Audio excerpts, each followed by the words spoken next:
Président de l'Assemblée générale, Mesdames, Messieurs les chefs d'État et de gouvernement, Monsieur le secrétaire général, Madame la secrétaire générale adjointe, Mesdames, Messieurs, distingués invités.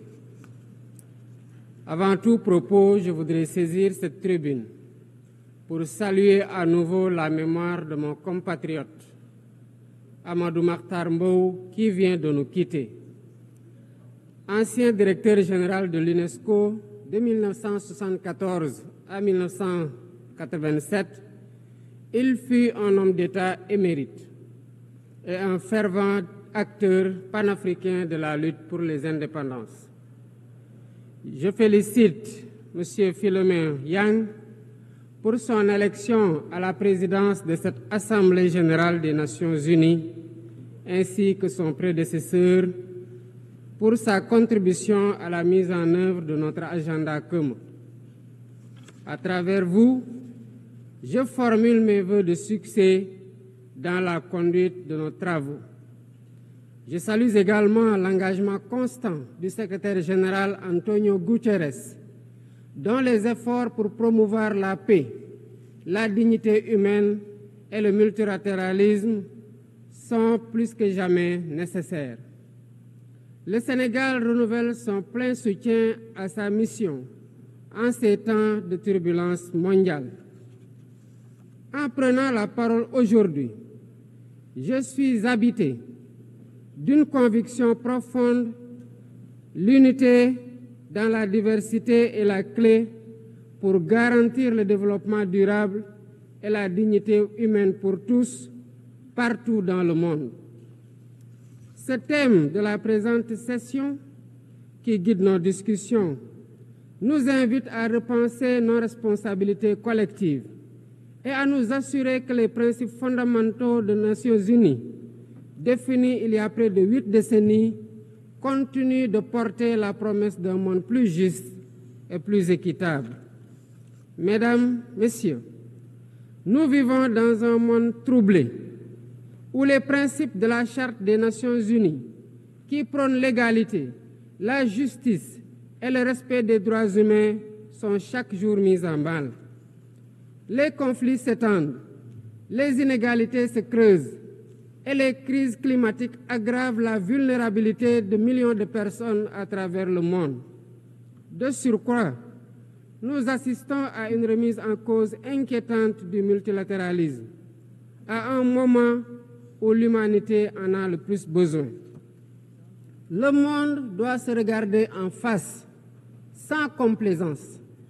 Les valeurs que nous avons juré de défendre sont piétinées dans plusieurs régions du globe.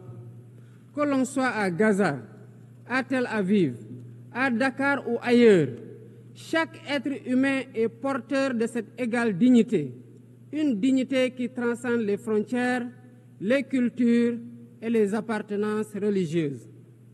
C'est notre devoir à tous de veiller à ce que cette dignité soit protégée et respectée pour chaque être humain, sans exception. Ce devoir est l'essence même des Nations unies. Pourtant, nous constatons chaque jour que le droit international, ciment de la paix mondiale, est souvent violé. Des résolutions adoptées par cette Assemblée sont ignorées. En tolérant ces violences répétées, nous foulons aux pieds les principes de la Charte des Nations unies et sapons les fondements même de cette maison de la paix.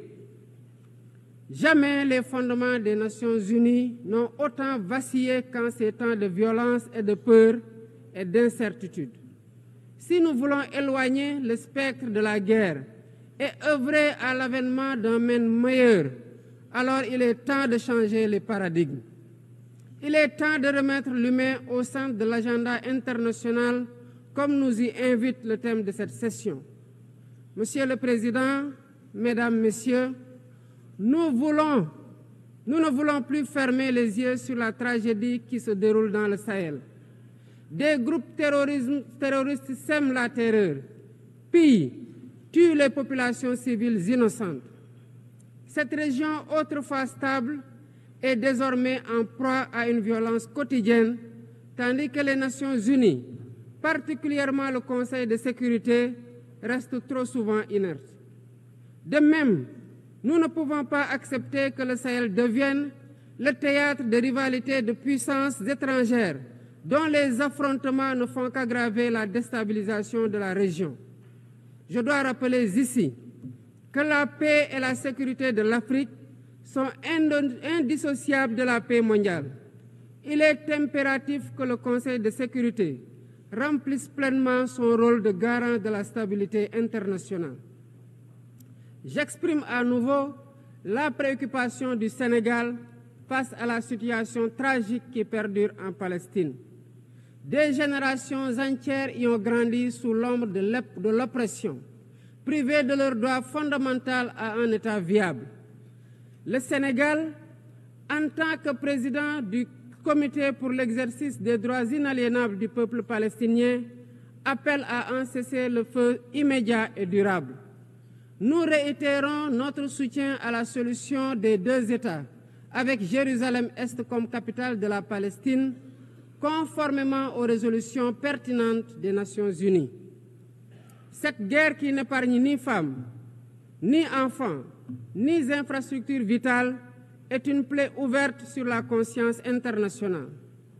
Il est impératif que le droit international humanitaire soit rétabli dans toutes les zones de conflit et que les Nations Unies jouent pleinement leur rôle de médiateur et de garant de la paix.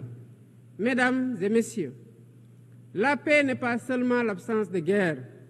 La paix, c'est aussi la possibilité pour chaque être humain de vivre dans la dignité, de se nourrir, de se loger, de s'éduquer et de recevoir des soins.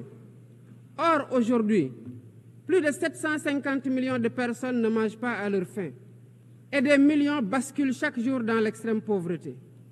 Ces chiffres éloignent de plus en plus le monde des objectifs de développement durable fixés pour 2030. Nous ne pouvons plus accepter que les mécanismes de gouvernance mondiale continuent de reproduire ces inégalités. Il est alors temps de rompre avec la logique du chacun pour soi et de bâtir un nouveau contrat social global fondé sur la solidarité et la coopération. Ce contrat doit inclure des réformes majeures pour s'attaquer aux défis politiques, économiques, environnementaux de notre époque.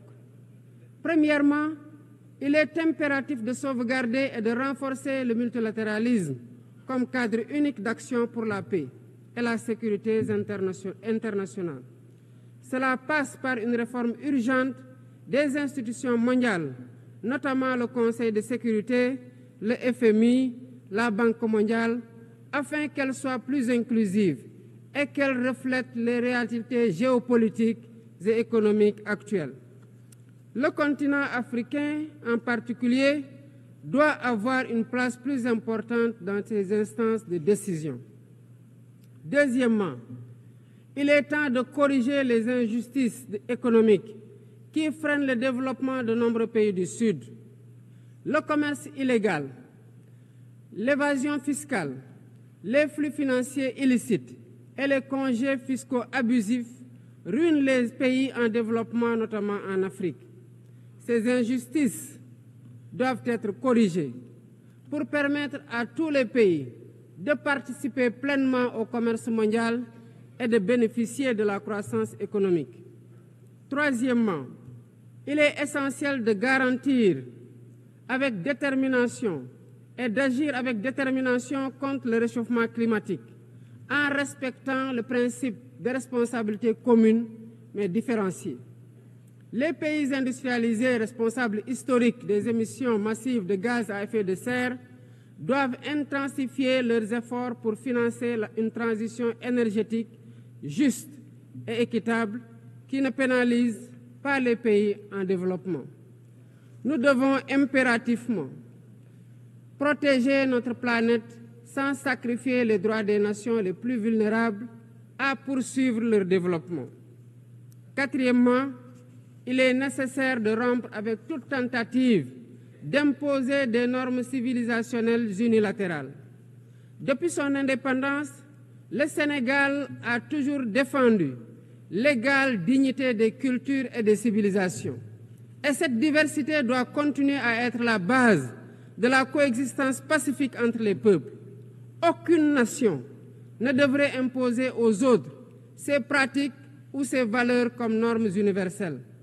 Le respect des différences est le fondement de la stabilité et de la paix dans le monde. Mesdames et messieurs, le Sénégal est fermement engagé dans cette voie. Nous avons choisi de bâtir un État résolument tourné vers le développement durable avec des initiatives ambitieuses dans des domaines tels que les énergies propres, la souveraineté alimentaire et la gouvernance transparente. Mais nous savons que pour réussir, nous avons besoin de l'action collective et de la solidarité internationale. Aucun pays, aussi puissant soit-il, ne peut relever seuls les défis qui menacent l'humanité. Il nous faut donc agir ensemble, unis dans la diversité, pour construire un avenir où la dignité humaine est respectée, où la justice prévaut et où la prospérité est partagée. C'est par la coopération et le respect mutuel que nous surmonterons les crises qui secouent notre monde. Je vous remercie de votre aimable attention.